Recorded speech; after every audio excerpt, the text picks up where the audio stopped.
Nak dengar cerita tak? Cerita ni panjang sikit. Saya dulu ada seorang kawan tahun 1999 masa saya dekat UKM Bangi. Saya berkawan dengan seorang kawan ni dari negeri yang sama, Pantai Timur, negeri Kelantan. Orang lain tak nak berkawan sangat dengan dia sebab perangai dia pelik sikit dan dia ni sangat sosial lah. Orang yang sangat sosial. Dia ni handsome. Sebab kehandsoman dia, perempuan suka dia, laki pun suka dia.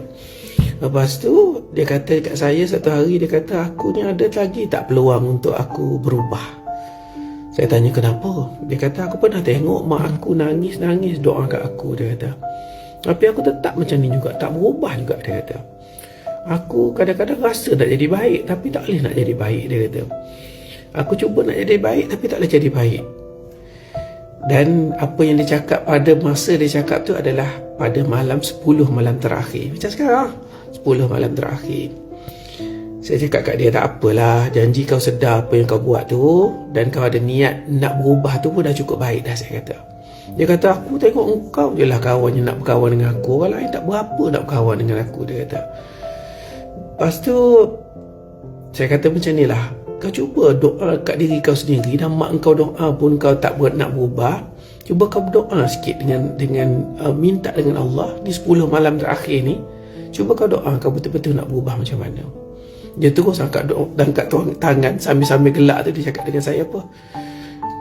Dia kata, ya Allah, aku nak sangat berubah, dia kata. Tapi aku tak mampu untuk berubah. Ini kisah benar ni, sahabat. Lepas tu, apa yang terjadi pada dia, malam tu, dia kata, aku nak ikut kau pergi tarawih, dia kata. Saya kata, jom lah. Dia ikut saya pergi tarawih. Bermula pada malam itu, saya tengok perubahan pada diri dia sangat ketara. Wah, sedih pula, touching pula. Ingat dekat Amir. Dekat perubahan pada diri dia sangat ketara. Dia berubah 360 darjah. Dia jadi orang yang lebih baik. Dia tinggalkan aktiviti sosial dia. Dia dah tak ada playboy dah. Dia jadi baik, sangat lebih baik daripada kita. Perubahan dia tu sangat, kita rasa nampak sangatlah, sangat berubah daripada rambut dia yang ada macam merah-merah kat tepi. Berubah, dia totally change, dia totally berubah. Sebab apa? Sebab Allah kata apa?